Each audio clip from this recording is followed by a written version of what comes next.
Brains GS में आपका स्वागत है। अगर आप खर्च नहीं करना चाहते हैं, जीएस बहुत अच्छी करना चाहते हैं, तो आज हमारे चैनल ब्रेन्स जीएस के साथ जुड़ें और अपने जीएस को बेहतर करें और एग्जामिनेशन को हिट करें। ठीक है, आज हम लोग चलते हैं ऐतिहासिक दिल्ली सल्तनत आप पढ़ चुके हैं। दिल्ली आज वर्तमान में भी राजधानी रही है और कब स्थापना हुई है, इसका ऐतिहासिक क्या रहा है, आज हम जो है इसी पे डिस्कशन करेंगे। और आप आज जो हमारा क्लास है वो इसी टॉपिक पे है। आज का टॉपिक है ऐतिहासिक दिल्ली।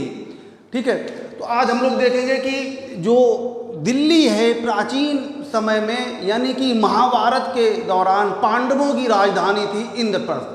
आज भी देखेंगे कि इंद्रप्रस्थ नाम का एक गांव है जो ये दर्शाता है कि यही एक समय में दिल्ली वाला जो क्षेत्र है और जिसका जो है महाभारत में वर्णन मिलता है। प्रेजेंट में हम जिस दिल्ली की बात कर रहे हैं वो एक 1736 में 736 ईस्वी में देखेंगे कि अनंगपाल तोमर ने दिल्ली की स्थापना की थी। लेकिन दिल्ली उस समय नाम नहीं था, उसका नाम जो था ढिल्ली। क्या नाम था? ढिल्ली। और कुछ समय बाद जो है उसी दौरान 736 के ही दौरान कहा जाता है एक तोमरों में एक राजा रहे हैं जिनका नाम था राजा दिल्ली, यानी कि जो जिसको कहा जाता था ढिल्लू राजा, ढिल्लू।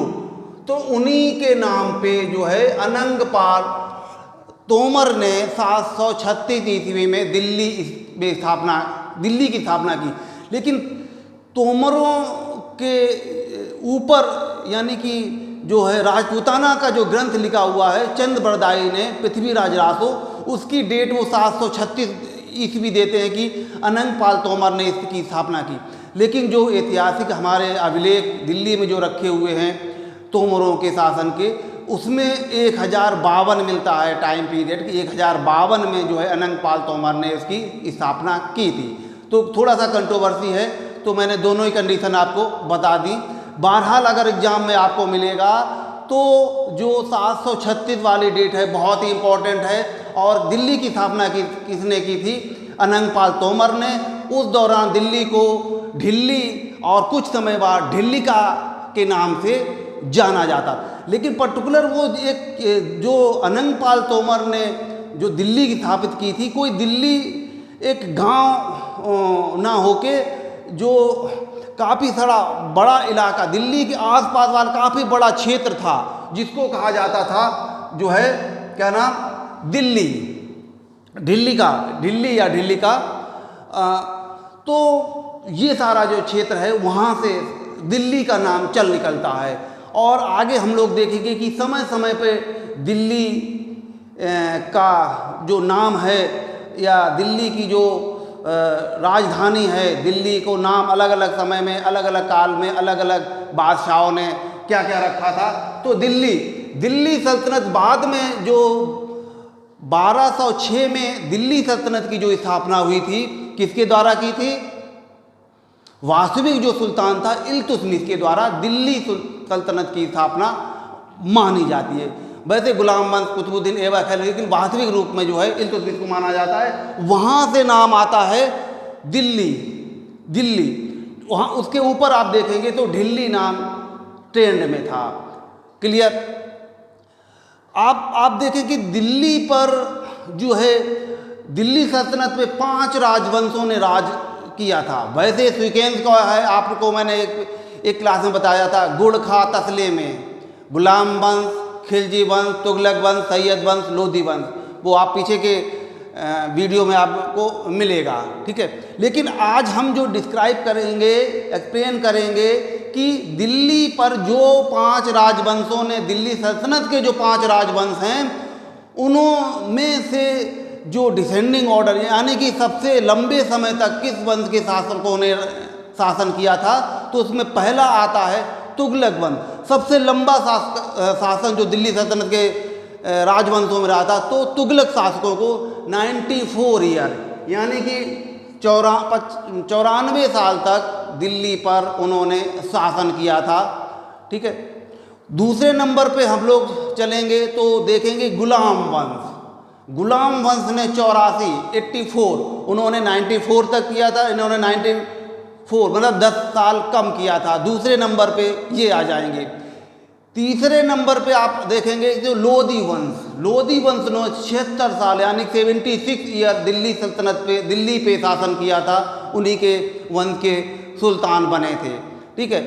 चौथे नंबर पे आप देखेंगे तो सैयद वंश जो हैं 36 वर्ष तक शासन किया था। और उसके बाद पाँचवें नंबर पे आएंगे यानी कि लास्ट तो कौन सा है, खिलजी वंश जो बहुत शक्तिशाली अलाउद्दीन खिलजी के दौरान रहा, लेकिन बहुत लंबा उनका वंश नहीं चल पाया 30 वर्षों तक। जो सबसे छोटा कार्यकाल है दिल्ली सल्तनत के राजवंशों के शासन में तो है खिलजी। तो मैंने एक सीक्वेंस लिखा हुआ है, आप देखेंगे सबसे ज़्यादा अगर क्वेश्चन आए, कई बार एग्जामों में आया हुआ है कि दिल्ली सल्तनत के जो राजवंश हैं 5, उनमें से सबसे लंबा शासनकाल किसका रहा था, तो तुगलक वंश का। सबसे छोटा किसका रहा था, तो जो है खिलजी वंश का। अगर सीक्वेंस में लगाया ना हो तो आपका ये सीक्वेंस है शासकों का, वंशों का, जो आप देखेंगे तुगलक वंश, गुलाम वंश, लोधी वंश, सैयद वंश और खिलजी वंश। ठीक है। अब पुनः हम लोग दिल्ली सल्तनत चलते हैं। फिर दिल्ली के नाम आगे भी अलग अलग समय में रहे हैं, जैसे कि आप देखेंगे किला ए राय पिथौरा, पृथ्वीराज थर्ड यानी तृतीय के समय में इनको पृथ्वीराज तृतीय को राज पिथौरा भी कहा जाता था। दिल्ली में जो कहा जाता है कि जो पांडवों का किला था इंद्रप्रस्थ, उसी के खंडहरों पर जो है पृथ्वीराज चौहान ने एक किला निर्मित किया था जिसका नाम था किला ए राय पिथौरा। और इसी के नाम से दिल्ली को जाना जाता था। तो इसके समय में पृथ्वीराज चौहान के समय में दिल्ली का नाम है किला ए राय पिथौरा भी रहा है। अगला देखेंगे योगिनीपुर, बलवन के शासनकाल में। और 1276 में एक जैन अभिलेख मिलता है पालम बावली, उसमें दिल्ली का नाम जो है योगिनीपुर मिलता है। दिल्ली को योगिनीपुर के नाम से जाना जाता था। किसके समय में, बलवन के समय में। और जैन अभिलेख पालम बावली जिसमें दिल्ली का योगिनीपुर, तो दिल्ली का नाम एक योगिनीपुर भी मिलता है। फिर आता है हजरते दिल्ली। एक हजरते दिल्ली आप देखेंगे कि एक हमारा बहुत बड़ा एक लेखक कहें, कवि कहें, इतिहासकार कहें, यानी कि अमीर खुसरो, जिसको तूतिए हिंद, भारत का तोता, अलग अलग नामों से जाना जाता है। इसको भी हमने एक्सप्लेन किया हुआ है, एक क्लास इसकी रही थी, आपको जो है वीडियो मिल जाएगा, आप उसके बारे में डिटेल जान सकते हैं। तो इसके समय में जो है दिल्ली नाम का जो वर्णन मिलता है, दिल्ली नाम या जो रखा हुआ है कौन सा, हजरते दिल्ली, जो आपको मिल जाएगा। फिर देखेंगे दीने पनाह, हुमायूं के समय में दिल्ली को दीने पनाह नाम से जाना जाता है। दीने पनाह नामक एक महल बनाया था, पुस्तकालय भी उसमें था।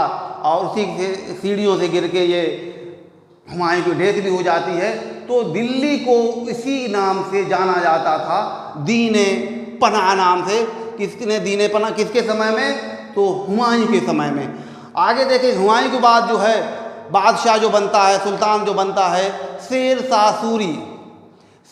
सूरी, तो उसके नाम से दिल्ली का नाम जो है शेर शाही दिल्ली के नाम से दिल्ली को जाना जाता है।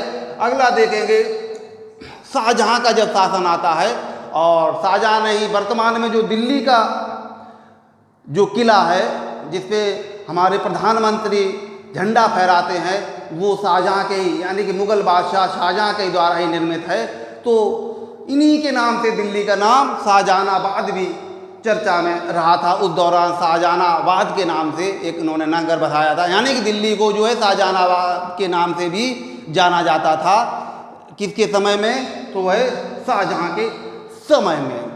अब हम लोग चलते हैं जल्दी से कि दिल्ली पे कई सारे विदेशियों जो आक्रमणकारी आए और उन्होंने आक्रमण किए, और कुछ आक्रमण तो बहुत ही फेमस हैं। जैसे कि आप देखेंगे 1398 में 1398 में तैमूरलंग, मंगोल आक्रमणकारी तैमूरलंग ने भारत पर आक्रमण किया था, यानी कि दिल्ली पर आक्रमण किया था। उस समय कौन था? नासरुद्दीन महमूद, तुगलक वंश का अंतिम सुल्तान था नासरुद्दीन महमूद।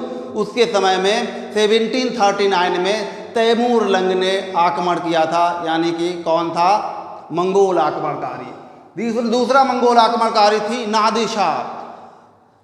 1739 में नादिर शाह ने दिल्ली पर आक्रमण किया और उस समय जो है मुग़ल बादशाह कौन थे? मोहम्मद शाह रंगीला के नाम से, जिन्हें रंगीला शाह के नाम से जाना जाता था, मोहम्मद शाह। तो ये दुर्बल मुग़ल बादशाह था, उत्तरकालीन मुग़ल बादशाह। तो इसके समय में नादिर शाह, जिसको नादिर शाह को कहा जाता ईरान का नेपोलियन, और शाहजहाँ का जो सिंहासन है मयूर सिंहासन, जिसमें कोनों हीरे वगैरह भी लगे हुए थे, ये नादिर शाह लूट के भारत से ले जाता है। ठीक है। अगला जो आक्रमणकारी था अहमद शाह अब्दाली। 1757 में नादिर शाह ने भारत में पर आक्रमण किया, यानी दिल्ली पर आक्रमण किया। इसने एक ही नहीं कई बार आक्रमण किए भारत में, करीब 5-6 बार आक्रमण किए जो इसके कामयाब रहे। और मुग़ल बादशाह जो है शाह आलम, इसके समय में शाह आलम मुग़ल बादशाह रहे हैं। ठीक है। अगला जो आक्रमण था वो अंग्रेज़ों का 1803 ईस्वी में 1803 में अंग्रेज़ों ने दिल्ली पे कब्जा कर लिया, अधिकार कर लिया, यानी कि सेकेंड आंग्ल मराठा युद्ध हुआ था 1803 में। सेकेंड या द्वितीय आंग्ल मराठा युद्ध हुआ था, जिसमें अंग्रेज विजयी रहे, मराठे पराजित हो गए, और उसी दौरान जो है अंग्रेज़ों ने दिल्ली पर अधिकार कर लिया।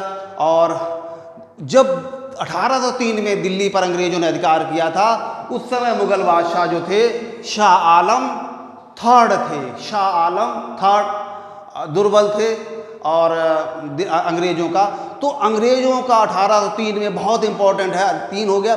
फिर अंग्रेज़ों के ही अधिकार क्षेत्र में या उन्हीं के द्वारा अगला मुग़ल बादशाह बनाया गया था, अंग्रेज़ों के ही द्वारा 1800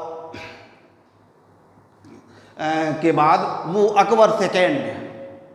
अकबर सेकेंड जो है, शाह आलम के बाद अकबर सेकेंड, अंग्रेज़ों के ही द्वारा मुग़ल बादशाह, यानी कि बहादुर शाह जफ़र जो अंतिम है उसके पहले जो है अकबर सेकेंड मुग़ल बादशाह बनते हैं। ठीक है। इसी के बाद जो है अंग्रेज़ों का शासन हुआ, उनकी शोषणकारी नीतियाँ इतनी जो है भयंकर थी कि भारत में जो है एक बहुत बड़ा विद्रोह होता है, जो इतिहास में एक जिसको कहा जाता है 1857 का विद्रोह।